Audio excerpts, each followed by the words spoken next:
Sage, let's talk about what Mike Zimmer was able to do yesterday. There aren't too many times in my life that I've seen Drew Brees look shook back there. And yesterday was one of them. And to show you how excellent he is at football, he almost won.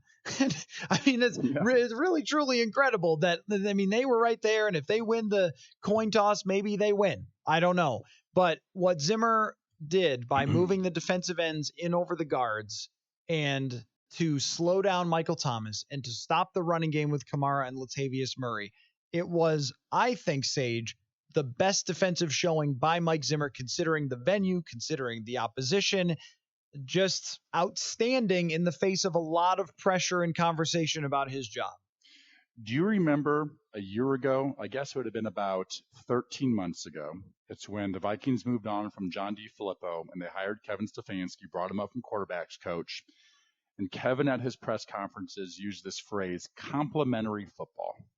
He says, we have to play complementary football on offense. Now, what does that mean? Does that mean throwing the ball 45, 50 times a game? No, it meant, run the ball, keep the ball, help out our defense. So like the style that they were going to have to play to win. And sometimes the best defense is a great offense. And the Vikings yesterday were excellent offense. They were really good on third down. The time possession was basically 37 minutes to 27 minutes if you include the overtime. So the Vikings had about 9, almost 10 minutes of more possession. So that obviously helped out the defense. Now, if you look at the New Orleans Saints, they obviously have Michael Thomas, who's fantastic wide receiver, probably the best guy in the game, about 150 catches, 155 catches or whatever it was this year. But they didn't have a great number 2 player. And the Vikings played a lot of quarters coverage, so they had some safety help over the top. And when Michael Thomas went to the slot, they had the safety right over top of like an Anthony Barr. So there were completions there, but there were a lot of short completions. And so, yeah, Michael Thomas got his 7 catches, but they were only for 70 yards. They obviously shut down Kamara really well in the running game, and they just controlled the clock offensively to keep the ball away from Drew Brees and that high-powered offense. So really the total game plan was fantastic from offense and defense to play that complementary football to keep New Orleans out of the end zone all that much. And but obviously the defense played really, really well, shutting those guys down, really keeping them from only one big play. The biggest play of the game really for the Saints, the 2 biggest ones were that run by Taysom Hill, and obviously the long pass, the 50-yarder to the really was the kickoff punt returner for the Saints. That was really the only big play they had in the ballgame. And of course, the Vikings, I'm sure, weren't expecting Taysom Hill to throw it 50 yards down the field. I know. And boy, Twitter was on fire yesterday because when the throw happened, I just tweeted an instant reaction of, wow, what a throw. And then, of course, 30 people come in with, well, the receiver had to slow down. Like, okay, you throw it 65 yards or whatever, right? Like, maybe if you were here and you saw how far that ball traveled, then you would say it's okay if you had to slow down a little for him to drop it right into the breadbasket. Well, not only that is, also after you've been on special teams, after you've been playing wide receiver, after you've been making tackles, after you've had a couple of runs. I mean, what that kid is doing is absolutely incredible. I don't know how long his career is going to be, but he is obviously adding a ton of value to that football team. And I was sort of thinking after that game, is there a future in this league where, we've had the Breezes and the Rodgerses and the Tom Bradys and, these great throwers? Is there a future where a team goes, you know what, it's so hard to get a quarterback, but we can find these guys like a Taysom Hill who are really just runners. And, of course, you're going to have to have more than one as you go into a season. So you're going to have like 3 of those guys because they're just going to get beat up.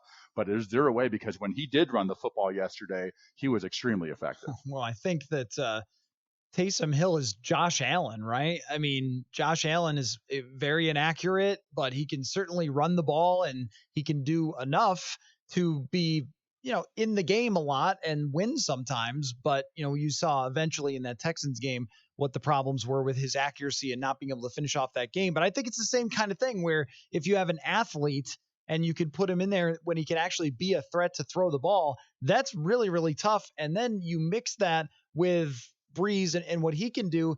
They have such a good offense, Sage, and to go there and only allow 20 points, and most of it coming from their gadget player, who's basically Cordell Stewart, what he used to do for the Pittsburgh Steelers and be in that slash role. Slowing down Thomas, 7 catches, 70 yards. I mentioned this on the Purple Daily podcast version from last night, but Eric Kendricks asked me in the locker room after the game, how many yards did Thomas get? And I said, 7 catches for 70. And he just couldn't have looked more happy. Like they did their job slowing down one of the best players in the NFL. And you make a great point that they love that little 5-yard out to Michael Thomas. He catches it and then runs for 5 more yards and gets a first down.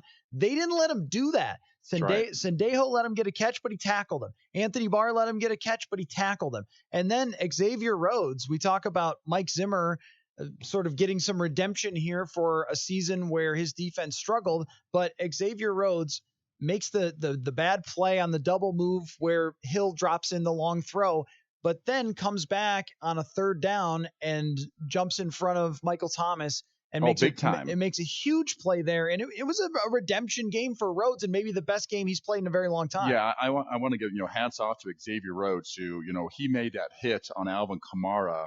I'm not sure, was that the second quarter maybe? I'm not sure when that aspect of the game was, but he makes this big hit on the sidelines and immediately grabs his shoulder and obviously did something. And you could almost every time the camera went to him during the game, he was grabbing his shoulder in one sense or another. But the play after that play, Brees attacked Xavier Rhodes and he broke it up. And that was a big 3rd down stop in the ball game. And he was really, really good also making tackles and in the running game. Alvin Kamara, by the way, 8 catches for 34 yards. I mean, that's huge. Yeah. They do a lot of stuff where he comes out of the backfield and he has those little check downs. Again, on a guy like Anthony Barr, props off to him, because he was having to cover Michael Thomas also in that slot. When you play quarters, your linebacker a lot of times is walked out on a wide receiver. That's one of the sort of the weaknesses, of that coverage. And he was maybe allowing the completion, but he was making the tackle after. Well, same thing with when Alvin Kamara's out there. He was catching the ball, but he wasn't getting big runs after the catch. The Vikings defense did a great job in zone coverage of keeping the ball in front of them and making those tackles and limiting him to only 4.3 yards per catch. And even though it was concerning when Mackenzie Alexander and Mike Hughes went down, the fact that Eric Kendricks was healthy was the biggest one, because Kendricks is the quarterback of the defense. He is the guy where it all starts with this year and deserving of being first team all pro. If he had to sit out because of the quad injury, I'm not sure that they win that game. And being able to stop the run game too, and Rhodes is a part of that because he is such a good tackler. He had one of those games where you have to say major credit to him, and maybe it helped a lot to have that week 17 off. I thought that for a couple of different players, Thielen, Dalvin Cook, but also Xavier Rhodes, to get just maybe a little bit healthier coming back for this game and having to play a lot and doing a really good job. And Sage, we're talking about, going into the playoffs and the last couple of weeks of the year, and it looked like the Vikings were not going to get a bye. And we're talking about playing on the road, not having the bye. They sort of had a bye in a lot of ways. Yes. Not everybody, but at least a lot of the injured guys didn't play, but almost all the starters were out. And you right off the bat, I think Troy Aikman said it. Dalvin Cook, you could see the fresh legs right off the bat. I mean, he always looks fast, but he almost looked like he had a little bit of extra, a pop in his step, and that was huge. And if you want to talk about the running game, by the way, and this is a throwing league.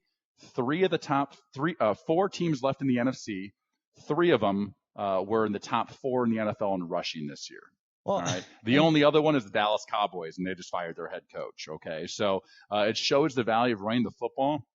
The Vikings 10 of 18 on 3rd down. The Saints 4 of 11. When you're in 3rd and shorts, just like the Stephon Diggs catch on 3rd and 1 at the end of in the overtime, but they ran the ball 40 times in this game, not for 250 yards, only for 136 yards, but they were quality carries. There were 3s and 4s and 5s and 3s, and they were just consistently getting some nice push, which gave Kirk Cousins a chance to not have to be 3rd and super long. And when the Vikings had 3rd and really long, they hand the ball off to Amir Abdullah, get your 9 yards, punt, move on and play defense and try to get the ball back with good field position and sort of play that game. So running the football absolutely huge this year in the NFC playoffs. Well, the way that I look at the running game now is a lot of the players at the position, you have super good guys with the ball in their hands. And if they can do multiple things, so if you can hand it off to them and they can get you 7 yards and set you up at 2nd and 3, you're golden. If you can check down and they get 11 yards like Dalvin Cook, or if you could throw a swing pass and they get 15, 20,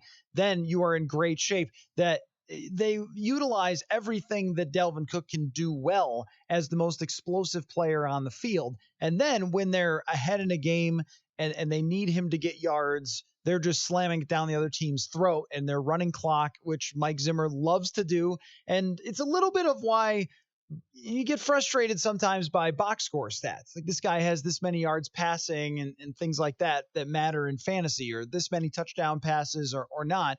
When every game is an individual, you have to do exactly what you're supposed to do to win that game. And yesterday, some of those even negative runs are where the Saints stuffed them. It was winding a bunch of clock, and you're still getting closer to winning rather than farther away that you might be if you were incompleting passes. So having extra weapons on your offense is important. But then this offense in particular, everything starts with Dalvin Cook, and that really showed, Sage. And when they have the conversations, and we will in the offseason, but when we have the conversations about Dalvin Cook and extensions and things like that, I mean, if you're his people, you're going to look at that game and say, yeah, Kirk led the game-winning drive, but Dalvin was a monster and carried such a huge load in this game. So having a running back with his ability as we go forward here deeper in the playoffs is a massive asset. Yeah, it's going to be really interesting. And not only, obviously, he's an excellent runner, but he was involved in the passing game as well. They threw that nice little swing screen to him where Bradbury's out in front. That was a beautiful play design. I think they brought in either Irv Smith or Kyle Rudolph into the backfield, and the running back sort of split and went opposite directions than they were lined up, which sometimes confuses the linebackers if they're in man-to-man coverage. They'll even sort of run into each other if they're in man coverage. And you had Bradbury out front. It's almost like a toss sweep, and that was a beautifully executed play, and that was a nice play in this ball game. But Dalvin Cook is so explosive. You just don't have running backs that are Porsches like that, right? You have running backs that are Jeeps, they're Jeep Wranglers, they're Latavius Murrays. There's a lot more of those guys out there than guys that can be powerful, because he's also powerful and he finishes a lot of runs going forward, and he's hard to take down with just an arm tackle. But guys who are like that usually don't have that. I don't know what he ran at the combine, if it was a 4.3 something, but he plays that fast. He's got extremely quick feet as well, and his value is obviously huge for this offense. And you saw it at the end of the season when he wasn't playing, that it obviously hugely affected this offense and the production. But if you go back in the history of Gary Kubiak and Mike Shanahan and all those years, you go back to those Denver Bronco days, and I'm not saying they shouldn't play Dalvin Cook, 'cause I think he's a fantastic player, but they refuse to pay big money for their running backs. It was always, who's this guy? Oh, Mike Anderson. He ran for 1,200 yards. He was like in the military 2 years ago or something. Who's this guy? He'll run for 1,300 yards. Who's this guy? Orlandis Gary. Oh, he runs for 1,200 yards. The system is so consistent. If you find a good disciplined runner, you can have a quality running back. But Dalvin Cook isn't a quality running back. He is a great running back, and obviously he was great yesterday.